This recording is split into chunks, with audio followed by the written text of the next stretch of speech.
Queridos, vamos abrir Abacuque, capítulo 2, dando continuidade aí ao quarto ai, que começa no verso 15. Nós começamos, adentramos o verso 15, paramos no verso 15, e hoje nós vamos expor, se assim for da vontade do Senhor, os versos 16 e 17. Eu vou fazer essa leitura do verso 15 ao verso 17, aí nós vamos partir para a exposição. Aqueles irmãos que perdem às vezes a nossa pregação, que há uma continuação, sequenciação, nós temos colocado no YouTube. Algumas têm alguns probleminhas e tal, às vezes nós não conseguimos, por algum defeito técnico e tal, mas em geral nós colocamos lá, e é muito importante que os irmãos acompanhem essa sequência. O verso 15 diz assim: ai daquele que dá a beber o seu companheiro, misturando a bebida o seu furor, e que embebeda para lhe contemplar as vergonhas. Serás farto de opróbrio em vez de honra. Bebe tu também e exibe a tua incircuncisão. Chegará a tua vez de tomares o cálice da mão direita do Senhor, e a ignomínia cairá sobre a tua glória. Porque a violência contra o Líbano te cobrirá, e a destruição que fizeste dos animais ferozes te assombrará, por causa do sangue dos homens e da violência contra a terra, contra a cidade e contra todos os seus moradores.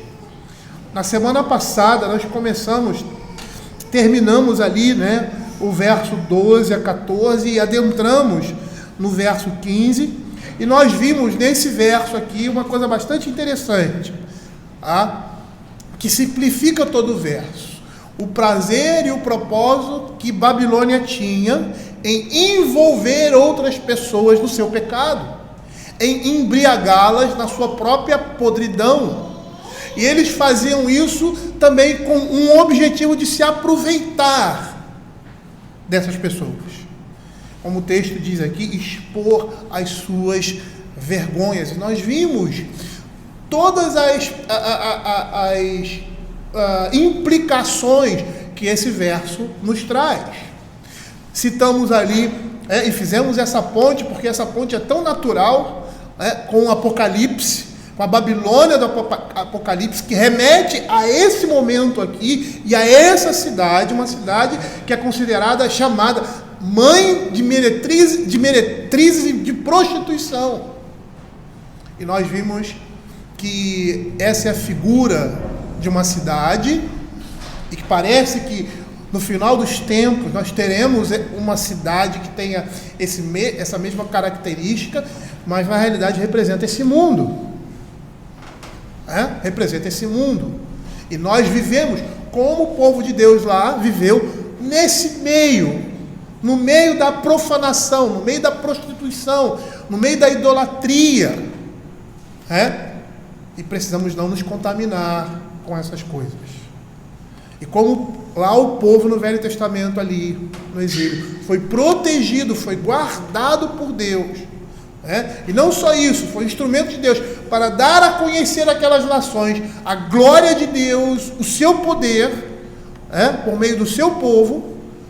Nós hoje também vivemos num mundo, está dando microfonia, vivemos num mundo em que temos que também dar esses mesmos frutos e mostrar que nós não somos da mesma cidade, e que um dia o Senhor vai nos tirar dessa cidade e vai nos recolher à cidade santa, como fez com o seu povo. Lembram que já falei aqui que no Velho Testamento, na verdade não sou eu que digo isso, No Velho Testamento as promessas eram todas físicas. As promessas de salvação, de libertação, eram físicas, apontavam para o quê? Coisas espirituais, eram reflexo da nossa realidade, e também da realidade deles, mas que era representada fisicamente, um povo separado por Deus, levado em proteção e sendo guardado no deserto para uma cidade que o Senhor preparou, que mana leite e mel, e todas as dificuldades, tudo que nós vemos, as perseguições, percebam que representa não hoje como uma guerra, pelo menos por enquanto, um conflito, uma perseguição aos cristãos, como acontecia lá no Velho Testamento, no início da igreja. Mas essa perseguição continua, essa matança continua, em alguns lugares física, de forma física, e de outras formas, e de outros lugares não físico. Mas com o mesmo objetivo, de extinguir a igreja. Como Balaque fez com Balaão, que não podia destruir o povo de Deus, então profanava o povo. E aí a mão de Deus vinha contra o seu povo. Mas mesmo assim, era uma mão protetora, porque eram filhos de Deus e restauradora. Então o verso 15 vai mostrar isso. Aquele que dá a beber o seu companheiro, misturando a bebida, o seu furor, em que o embebeda para lhe contemplar as vergonhas. Então, tudo isso que nós vimos aqui rapidamente, nós falamos na semana passada. E aí o verso, a tríplice do lamento e da maldição sobre Babilônia, continua no verso 16, que diz assim: serás farto de opróbrio em vez de honra. Bebe tu e exibe a tua incircuncisão, tu também. Bebe tu também e exibe a tua circuncisão. Chegará a tua vez de tomares o cálice da mão direta do Senhor, e ignomínia cairá sobre a tua glória. Porque a violência contra o Líbano te cobrirá, e a destruição que fizeste dos animais te assombrará, por causa do sangue dos homens, da violência da terra, contra a cidade, contra todos os seus moradores. Percebam aqui, todo o tempo, como nós já falamos, esse caráter de retribuição. E nós vimos que Deus julga os homens, não somente no mundo por vir, mas nesse mundo, porque o salário do pecado é a morte. Nós temos visto isso, que o Senhor dá paga dos atos que esses homens praticam nesse mundo, e eles vão receber o justo juízo de Deus das suas ações. E em especial aqui, nós vemos Babilônia, ele está dizendo: vocês serão fartos de opróbrio em vez de honra. Ou seja, tudo que eles fizeram foram para que angariassem honra, glória, mas agora a coisa vai se inverter, mostrando que as ações que eles praticaram iriam trazer sobre si mesmos o opróbrio, a vergonha que eles tinham impresso ou imprimido nas outras pessoas. E eles vão ficar saturados dessa ignomínia, como consequência, em decorrência de sua perversidade. É interessante porque, ao descrever aqui o profeta o juízo de Deus, e ao descrever lá o juízo final, que deve sobrevir a Babilônia, o caráter retributivo da punição, tanto aqui em Apocalipse, quanto lá em Abacuque, quanto em Apocalipse, é muito claro. É muito claro. Abra aí Apocalipse capítulo 18, verso 6. Quando ele diz assim: serás farto de opróbrio em vez de honra. A consequência dos seus pecados nesse mundo. E aqui Apocalipse capítulo 18, verso 6 fala no final dos tempos dessa Babilônia, ou seja, e nós vimos que Babilônia não é necessariamente uma cidade, mas representa esse mundo. E que ali em Apocalipse parece que há uma cidade, semelhantemente à Babilônia aqui, que será, vamos dizer, o ícone disso, dessa imoralidade, dessa perversão, dessa maldade, de assim, dai-lhe em retribuição como também ela retribuiu, pagai-lhe em dobro segundo as suas obras, e no cálice que misturou bebidas, misturai dobrado para a ela. Percebam que aqui em Apocalipse nós temos o mesmo caráter, mesmo porque a linguagem de Apocalipse encontra o seu paralelo e a sua origem aqui no livro de Abacuque. E da mesma forma que os babilônicos trataram os outros, assim também Deus os trataria. Se eles embriagaram outros, eles mesmos seriam embriagados.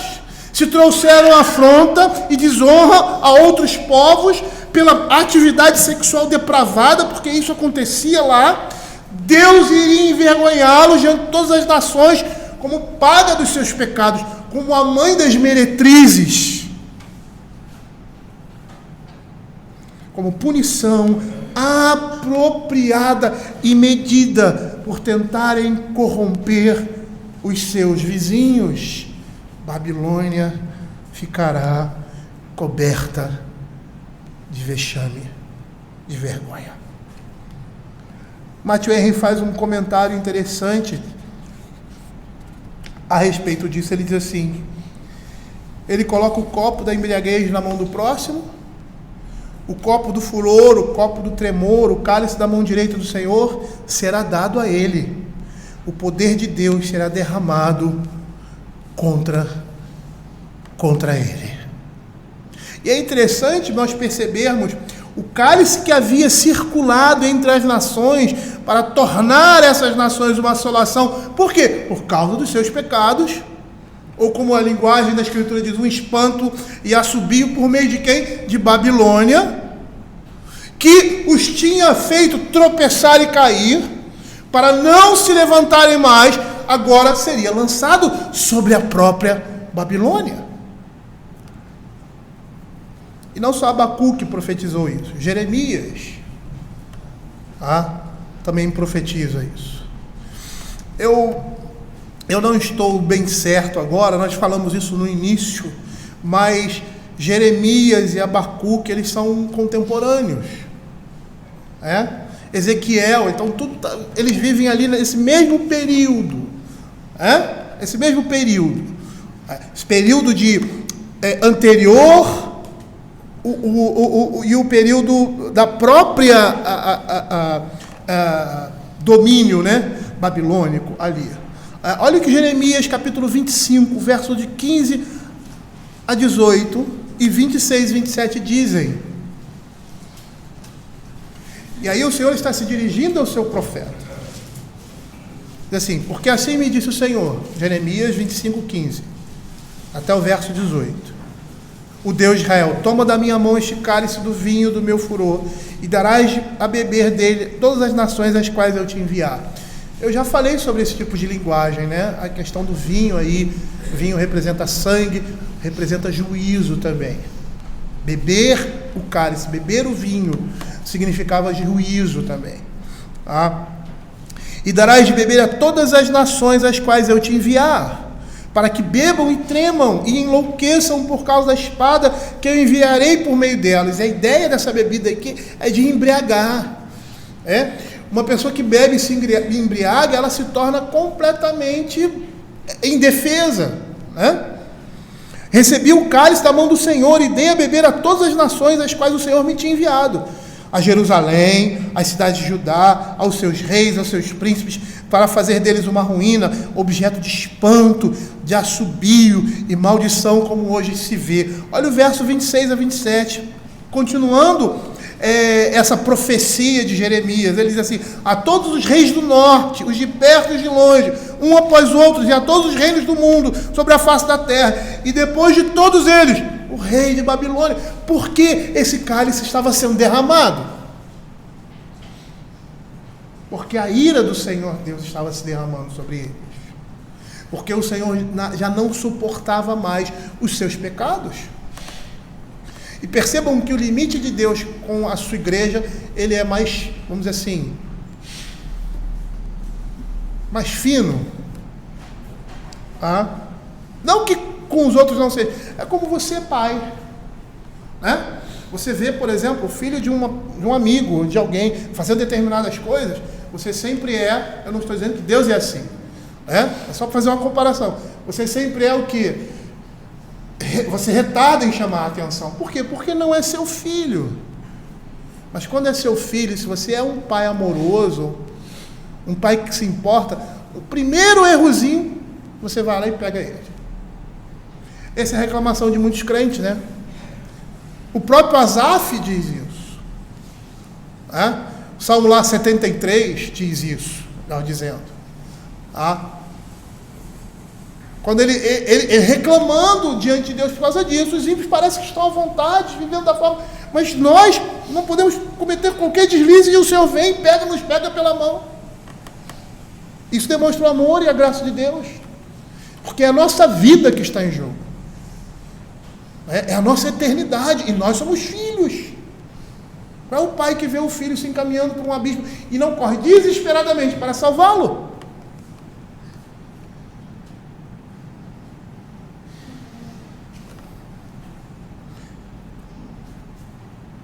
É isso que nós vemos aqui. É de forma especial. Não que ele deixe o mundo à sua própria vontade, não. Lá em Gênesis, capítulo 15 de Gênesis, ele falando a Abraão, o que ele diz para Abraão? Vocês vão para o Egito, vão passar aí 400 anos, depois vocês vão voltar e vão assumir essa terra. E quando vocês voltarem, vocês vão estar dizimando essas nações. Por quê? Por causa do pecado delas. Mas por que isso não acontece agora, ou antes dos 400 anos? Porque a medida do pecado deles ainda não chegou ao seu limite. Há um limite suportável da parte de Deus com relação ao pecado. E esse limite tem um objetivo. Um único objetivo. Que as pessoas reconheçam a miséria em que elas se encontrem e se arrependam. Esse é o objetivo. Mas há um limite para isso. E quando esse limite chega, o Senhor age rapidamente e na medida certa. Aí ele diz lá no verso 26, depois de todos eles o rei de Babilônia, pois lhes dirás, assim diz o Senhor dos Exércitos, Deus de Israel, bebei, embebedai-vos e vomitai, caí e não torneis a levantar-vos, por causa da espada que estou enviando para o vosso meio. É interessante que essa mesma linguagem de vômito nós vamos ver aqui, no livro de Abacuque. Mais adiante eu vou mostrar para vocês. Percebam que o que acontece aqui, Babilônia começa, o cálice do Senhor é derramado, até Israel é alvo desse cálice. Por quê? Por causa dos seus pecados. E Babilônia faz isso de forma primorosa, ou seja, imersa na sua maldade, na sua impiedade, e ele sente prazer nessas coisas. E por isso ele será mesmo cheio de desprezo. Nós pararmos e formos analisar isso aqui, perceba que Israel fez a mesma coisa. Olhando humanamente falando, sai do Egito e começa a dizimar todas aquelas nações. Mas como é que eles fazem isso? Dê uma olhada na história. Deus ordena, é a justa retribuição divina. E eles fazem tudo aquilo que o Senhor manda. Às vezes dizimam todas as pessoas, até crianças. E às vezes a gente não entende. Caramba, por que isso acontece? O juízo de Deus. Às vezes as mulheres são preservadas. Às vezes os homens são preservados depois de vencidos. Toda a nação é preservada. Às vezes eles carregam despojos, às vezes não carregam despojos. E tudo isso, não vale aqui explicar detalhe por detalhe, tem um propósito, tem um objetivo. É a justa mão de Deus agindo sobre todas as coisas. Eles eram a vara de Deus. Agora o Senhor usa uma vara corrompida para fazer isso. E eles têm prazer. Percebam que o juízo que cai sobre Babilônia é por causa disso. O juízo que cai sobre Israel não é porque eles destruíram esses povos, mas porque eles se distanciaram do Senhor. E Babilônia teve prazer em fazer isso. E a gente vê esse prazer, essa maldade, e nós já falamos aqui em pregações anteriores, sobre a dignidade que existia muitas vezes nos conflitos, nas guerras, a humanidade que se aplicava dos vencedores aos vencidos. Mas eles tinham um prazer, e esse prazer é demonstrado como nós vimos várias vezes, vazavam os olhos, matavam os filhos na frente dos pais, né? Carregavam essas pessoas com correntes, como animais ou como redes. Eles acrescentaram, e essa é a ideia aqui, acrescentaram a sua ira, a ira divina. E a paga disso seria que eles estariam fartos de vergonha em vez de honra. Olha o que ele diz aqui: serás farto de opróbrio em vez de honra. Bebe tu também e exibe a tua incircuncisão. É interessante porque você vai ver que aqui há um paralelismo, na realidade uma punição, uma justiça recíproca pelo pecado de contemplar as vergonhas dos outros. E ele diz: bebe tu e exibe a tua incircuncisão. E é interessante essa linguagem aqui, né? Por quê? Porque aqui há uma retribuição, há um caráter, há uma atitude que eles tomaram, mas há um caráter de um rei que é incircunciso, um rei ímpio. E sabe o que isso quer dizer? Isso quer dizer que um rei ímpio está submetido ao reinado universal do Deus de Israel. É isso que significa. Significa que Deus julgará e julga todos os homens por meio da sua lei, sejam eles ímpios ou não. Que Ele exige a sua santidade de todos os homens, não é somente da igreja. A gente tem essa visão às vezes. Não! Esses homens serão julgados pela sua impiedade, porque se exige dele santidade. E quando eles agem dessa forma, com justiça, demonstrando a santidade de Deus, é como Paulo diz lá em Romanos capítulo 2,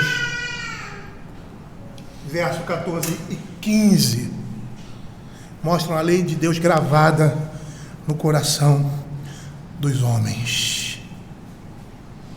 Essa vergonha no final aqui, que ele diz, ignomínia, vai estar relacionada a essa incircuncisão, porque vai representar a falta de submissão ao Deus de toda a terra.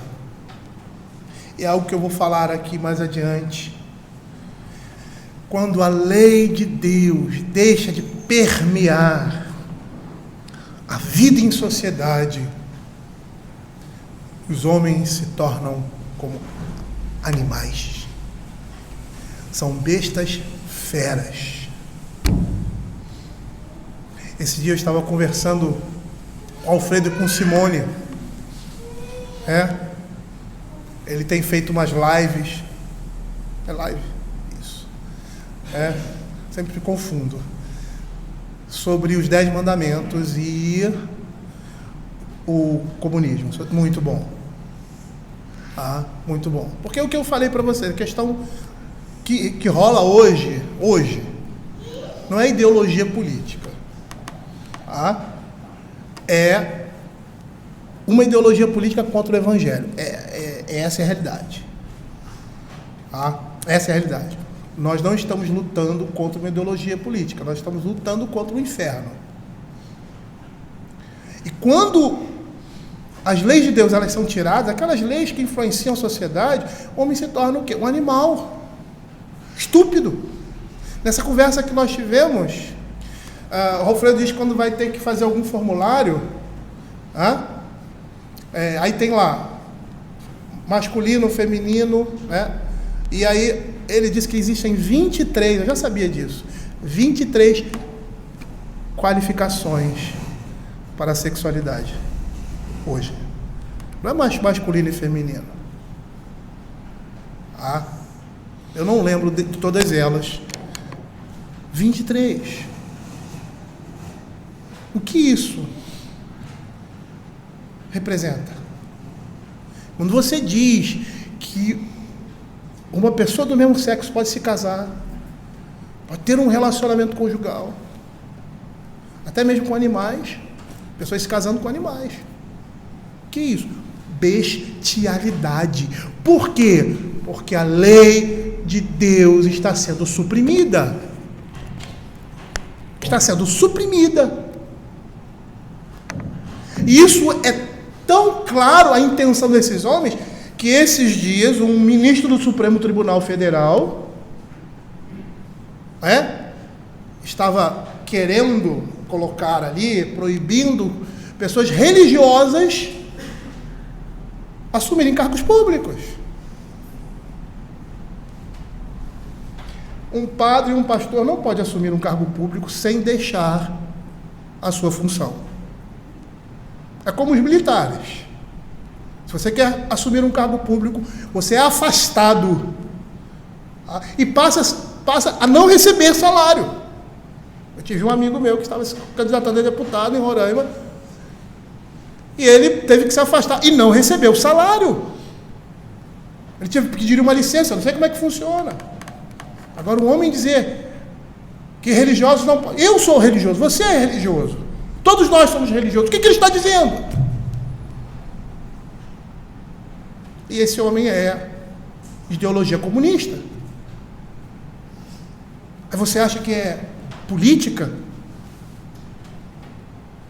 Não. O problema deles e desse mundo somos nós. É o Evangelho. E dê o nome que você queira dar.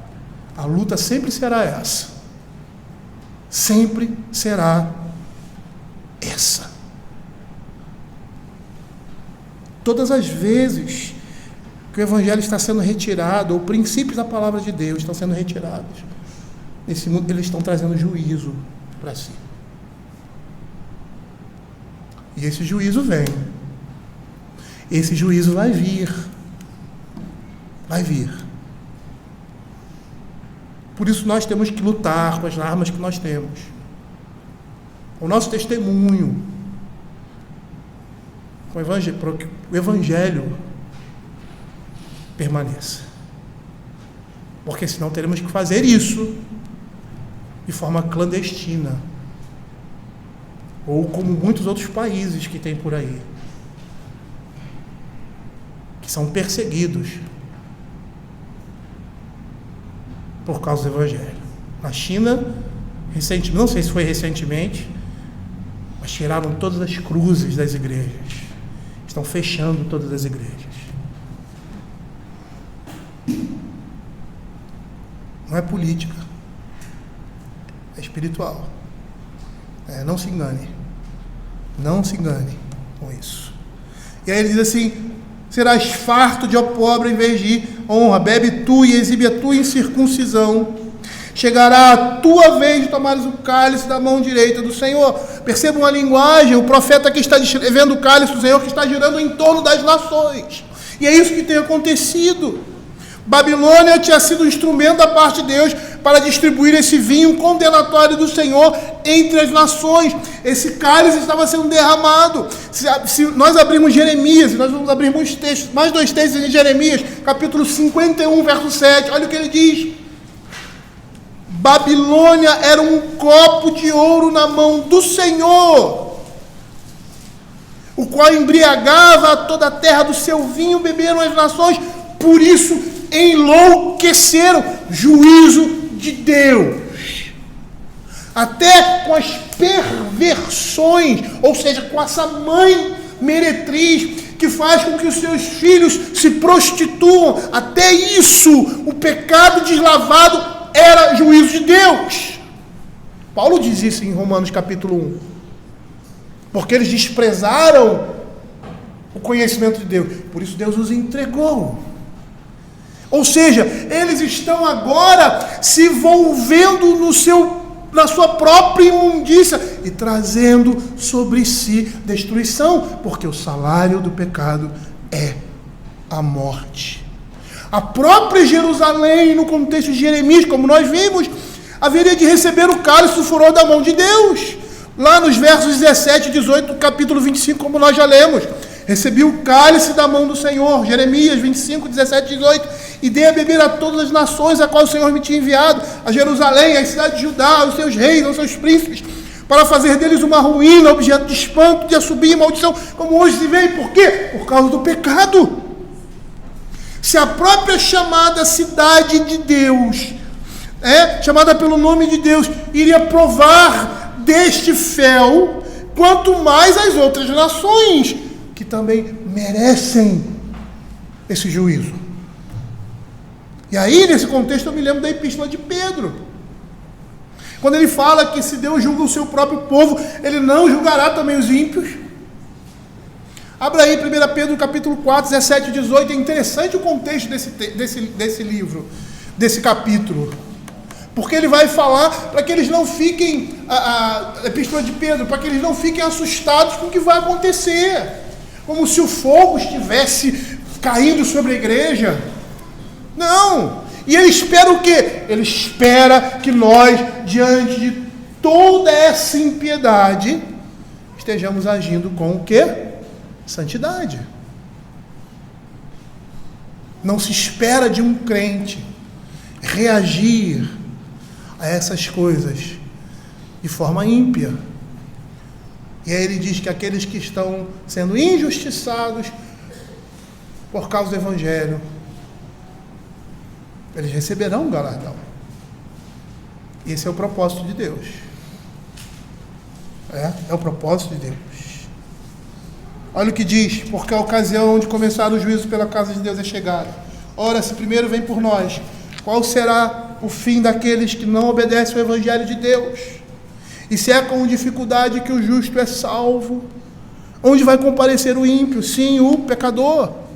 Os babilônicos eram instrumentos na mão de Deus, mas seu trabalho nessa qualidade, de modo algum, indicava que eles iriam escapar do juízo de Deus.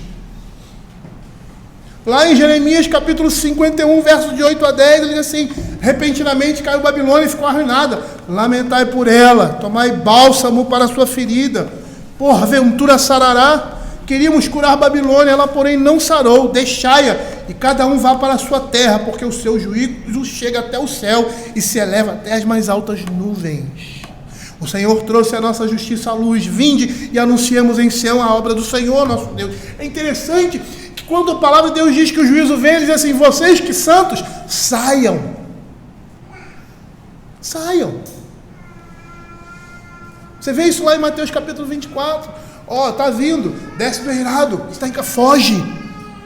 E a ideia ali é de não se associar com eles, como foi com Ló.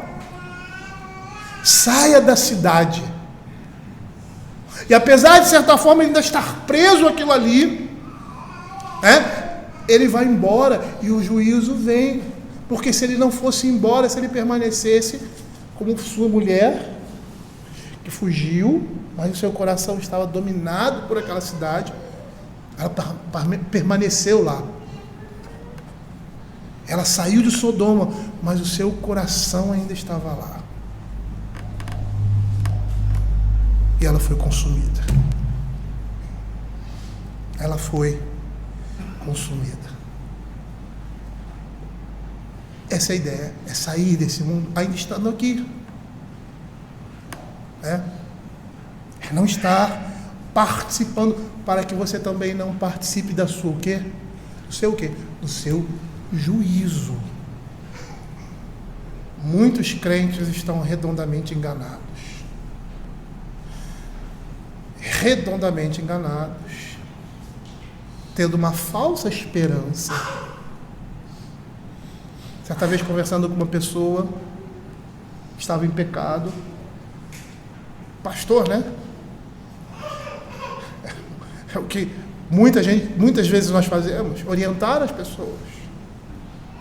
A pessoa disse: não, mas o Senhor perdoa apesar do meu pecado.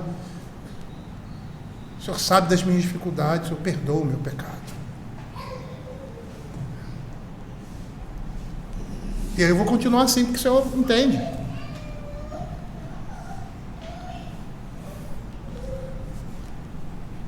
O juízo vem. E aqueles que não saem de Babilônia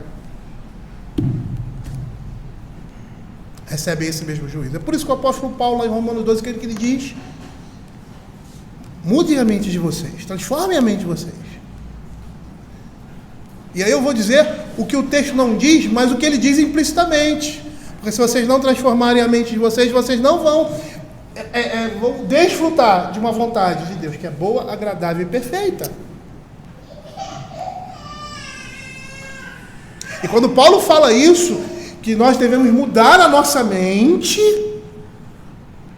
eu sei que provavelmente Paulo ali naquele texto não deve estar pensando nisso.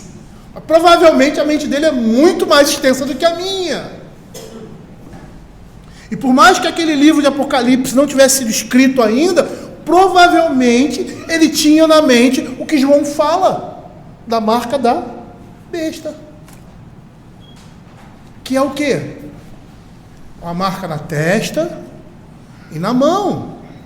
E o pessoal aí, está todo mundo pensando que é escrito aqui, é escrito ali, né? Mas a linguagem alegórica diz que a marca da besta está nos pensamentos do homem. E os pensamentos geram o quê? Ações. A mão representa ação, representa obra. Manufatura vem de mão, no latim que é manus. A ideia de alguém que faz uma obra com as mãos. A marca da besta está no pensamento e nas ações. E é lógico, a forma como nós pensamos, nós agimos por meio das ideologias. Por isso que muitos crentes agem de forma estranha. Tem comportamentos estranhos por causa do pensamento distorcido. E muitos crentes são crentes de verdade. Não estou dizendo que os que agem assim não são crentes. Por isso Paulo diz: vocês precisam transformar a mente de vocês. Nós, eu, você, precisamos todo o tempo fazer esse exercício. Por quê? Porque nós somos filhos desse mundo. Filhos da nossa época. Não da maneira como a Escritura fala, porque nós somos filhos de Deus. Mas nós nascemos nesse período, nós vivemos esse século. E as ideias e pensamentos que esse mundo apresenta, nós também temos.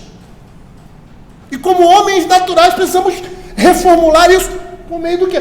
Do Evangelho. A história da igreja mostra isso, como ela se desviou. Qual era o lema da reforma? Ad fontes, ou seja, uma expressão latina que significava retorno às fontes. Uma outra expressão latina, eclesia reformada, sempre reformanda. E a ideia de que se você edificou, ou se você construiu, continue, volte àquela construção. Não é a ideia de reformar e continuar reformando, mudando, não. É a ideia de voltar à fonte, aquilo que foi estabelecido. Ou seja, aquilo que foi estabelecido deve continuar tendo valor. Essa é a ideia. E essas coisas só são possíveis quando a nossa mente está constantemente sendo reformulada pela palavra de Deus. Necessidade que nós temos disso. Abra Jeremias capítulo 50, verso 20, 21, 24 a 26. Voltando ao texto aqui, dizendo que os babilônicos eram instrumentos na mão de Deus, e que o seu trabalho como instrumentos nas mãos de Deus não indicavam que eles iriam escapar do juízo de Deus por causa dos seus pecados. Assim, tu, Babilônias, 20 e 21, capítulo 51, eras meu martelo e minhas armas de guerra. Por meio de ti despedacei nações e destruí reis. Por meio de ti despedacei o cavalo e o seu cavaleiro. Despedacei o carro e o seu cocheiro. E aí os versos 24 a 26. Pagarei ante os vossos próprios olhos a Babilônia e todos os moradores da Caldeia, toda a maldade que fizeram em Sião, diz o Senhor. Eis que sou contra ti, ó monte que destróis, diz o Senhor, que destróis toda a terra. Estenderei a mão contra ti e te revolverei das rochas, e farei de ti um monte de chamas. Ti não se tirarão pedras, nem para o ângulo, nem para fundamentos, porque te tornarás em desolação perpétua, diz o Senhor. Nós vamos olhar todos esses períodos de grande, vamos dizer assim, grande perturbação, nós vamos ver a mão de Deus em tudo isso. Às vezes nós podemos não entender completamente como isso funciona, mas a gente vai ver a mão de Deus. O nazismo é isso. Hitler, um louco, dominando uma grande parte da Europa, trazendo destruição, morrendo milhões de pessoas, judeus morrendo. Juízo de Deus. E todas as vezes que somos alcançados por essas calamidades, nós precisamos olhar nessa perspectiva. Eu não estou dizendo que toda calamidade seja direto o juízo de Deus, mas de uma certa forma é. Porque o mundo jaz o quê? No pecado. A queda condicionou isso. Então qualquer destruição natural é prenúncio desse juízo. Ou é referente a esse juízo. Não necessariamente a um juízo momentâneo, mas aquilo que já foi feito lá na queda. E que por causa disso as coisas acontecem. Porque se não fosse assim,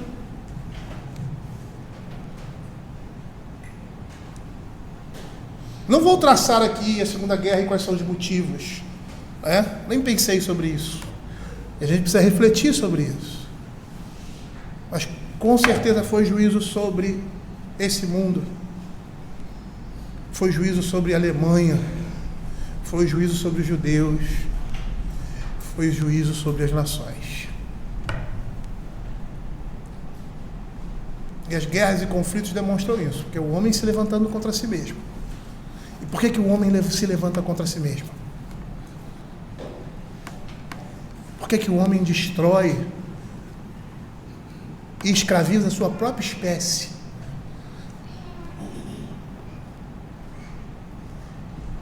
Isso não acontece no mundo animal, até onde eu sei, posso estar errado. Você não vê um leão escravizando uma hiena. E quando essas coisas acontecem, a gente sabe que é por causa da queda.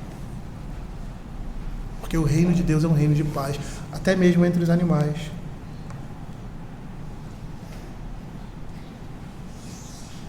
É o juízo de Deus se manifestando nesse mundo. Agora, pare para prestar atenção em uma coisa muito interessante. Abra aí Mateus capítulo 26, 42.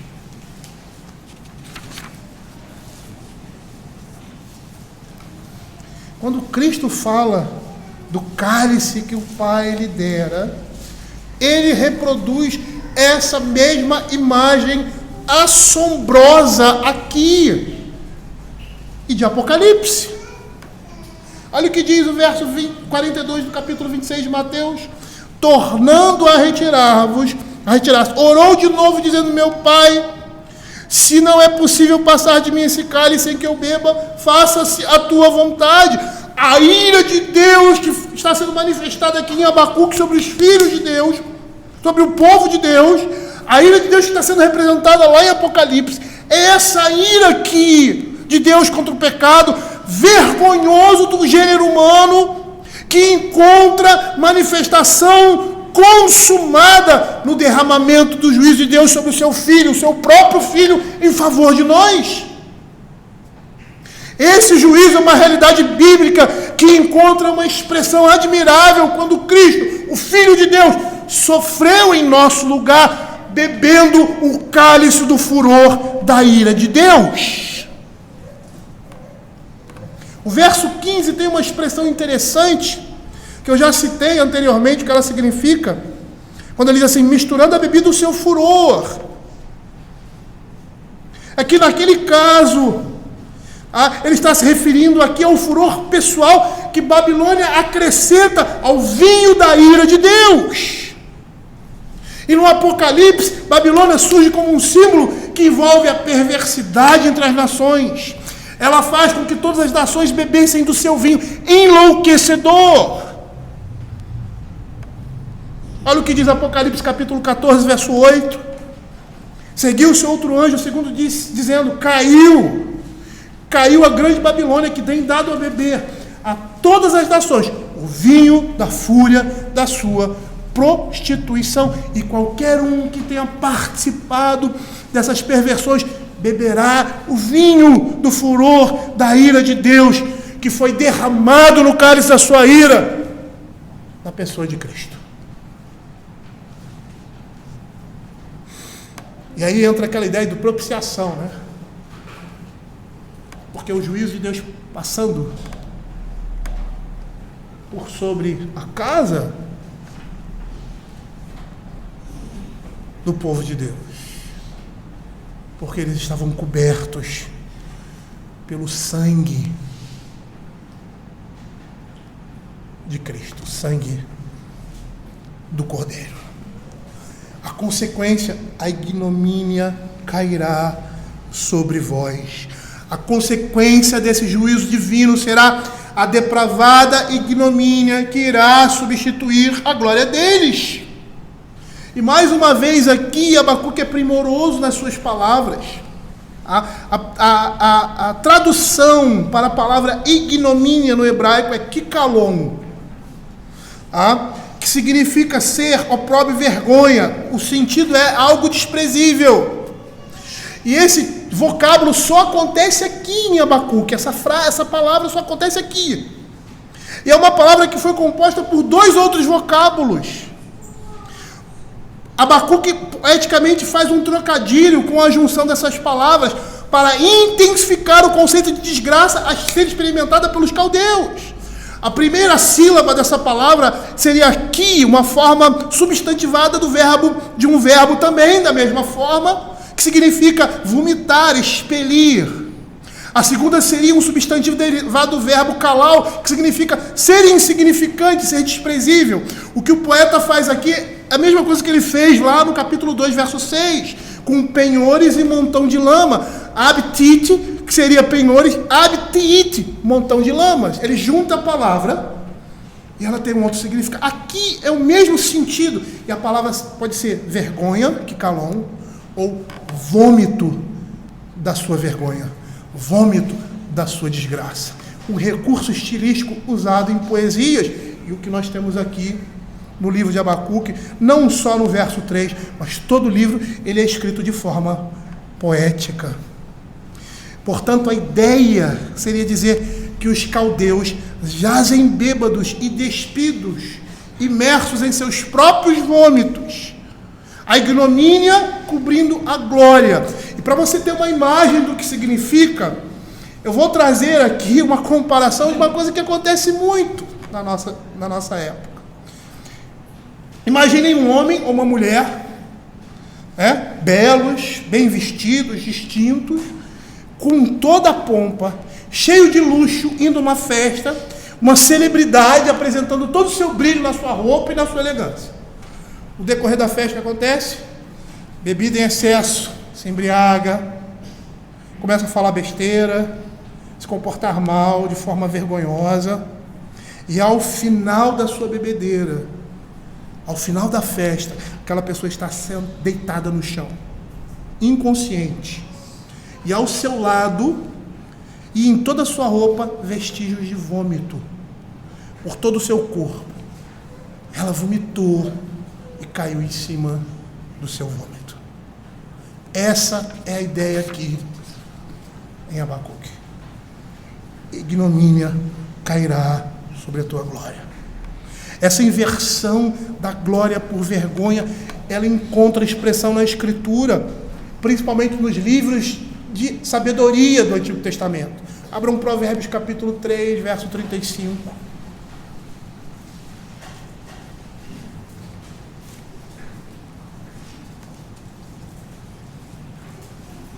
Diz assim a palavra do Senhor: os sábios herdarão honra, mas os loucos tomam para si, ou seja, sobre si, a ignomínia. Eu gostaria de terminar, e nós vamos parar aqui nesse verso, com o que Matthew Henry fala, o seu comentário, finalizando esse verso. A sua conclusão, a sua impressão, ele diz assim: ele sente prazer em envergonhar o seu companheiro? Ele mesmo será cheio de desprezo. Serás farto de ignomínia em lugar de honra? Ou serás farto agora de vergonha, mais do que foste glória? E a vergonha de que foste cheio servirá apenas para tomar a tua vergonha mais penosa para ti mesmo, e mais ignominiosa aos olhos dos outros. Também beberás do cálice do tremor, que te exporá pelo teu temor e pela tua covardia, o que será como descobrir a tua nudez, para a tua vergonha, e tudo ao teu redor te encherá de desgraça, e o vômito ignominioso cairá sobre a sua glória, naquilo de que mais te orgulhavas, tua posição, riqueza e domínio. Aqueles a quem embebedaste vomitarão sobre ti. Uma coisa que nós temos falado, e a nossa proposta é expor o versículo por versículo, para extrair a riqueza de cada versículo e daquilo que ele representa, é da retribuição divina com relação ao pecado. E é interessante porque nós vivemos pela fé e não por aquilo que vemos, porque muitas vezes nós não vemos. Mas a Escritura está dizendo que os homens que pecam nesse mundo e não se arrependem, isso eu vou falar lá no final do verso 17, e não se arrependem, eles recebem um juízo destruidor por parte de Deus. Porque o homem que se arrepende do seu pecado e os abandona, parece que a mesma coisa acontece com ele. Mas olha a diferença. Eles permaneciam nos seus pecados e diante de toda oportunidade que nós temos visto aqui, do povo de Deus ali, eles não se arrependem do seu pecado. E a sua iniquidade aumenta. E aí aquilo que pareceria glória para eles naquele momento, e era, num determinado momento, porque não se arrependeram, se tornam em vergonha. E o juízo destruidor de Deus vem. Se Babilônia tivesse se arrependido, as consequências do pecado viriam, mas eles não seriam expostos, eles mesmos se exporiam. Quando uma pessoa peca e se arrepende, ela se expõe. Quando ela vai e diz, pequei diante do Senhor, ou diante daquela pessoa, ou diante da comunidade contra quem ela pecou, foi um pecado público, ela está se expondo. Percebam, quando o pecado não é confessado, ele é exposto. Mas de que forma? Da forma destruidora, expondo a vergonha e levando aquela pessoa para mais destruição. Mas quando a pessoa se arrepende, ela se expõe, ela se humilha. E por mais que alguns pecados tenham consequências, quando você mata uma pessoa, quando você adultera, ou quando você mente a respeito de alguém, um falso testemunho, que você precisa reparar, e às vezes você não consegue reparar isso, as consequências ou a disciplina que vem, não é juízo. É só vocês lembrarem de Zaqueu. O que ele disse? Ele fala, eu roubei, eu vou devolver tudo. Imagina, ele chegando ali, na casa do pastor Hebe, aqui devolvendo os 5 milhões que eu roubei do senhor, e estou lhe dando mais 5. Me perdoa, eu errei, estou reparando o meu erro. O que o pastor Hebe vai fazer? Como crente, ele tem que receber. Ele é obrigado pelo amor, pela lei do amor, a receber e a perdoar. Mas ele também vai ficar muito feliz por causa da reparação. Às vezes existem determinados pecados que nós não conseguimos reparar. Eu não vou aqui traçar coisa por coisa. Mas quando há arrependimento, há restauração. Quando há arrependimento, há reconciliação. Quando há arrependimento, há vida. E não interessa o que você fez no passado. Deus olha para você por meio da sua cruz. Mas aqueles que não se arrependem e continuam os seus pecados o assaltam. São fantasmas que vão acompanhá-lo até o túmulo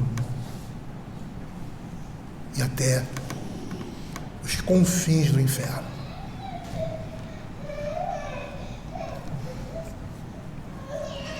Que a palavra do Senhor possa trazer conforto ao nosso coração e que possamos perceber a dependência que nós temos de Deus e a oportunidade que Ele nos dá para apresentarmos a sua imagem. Vamos orar. Senhor, queremos te agradecer pela tua palavra. Queremos pedir ao Senhor Deus que o Senhor tenha misericórdia de nós. Como somos pecadores, ó Pai, como a nossa mente, o nosso coração é tendente ao pecado.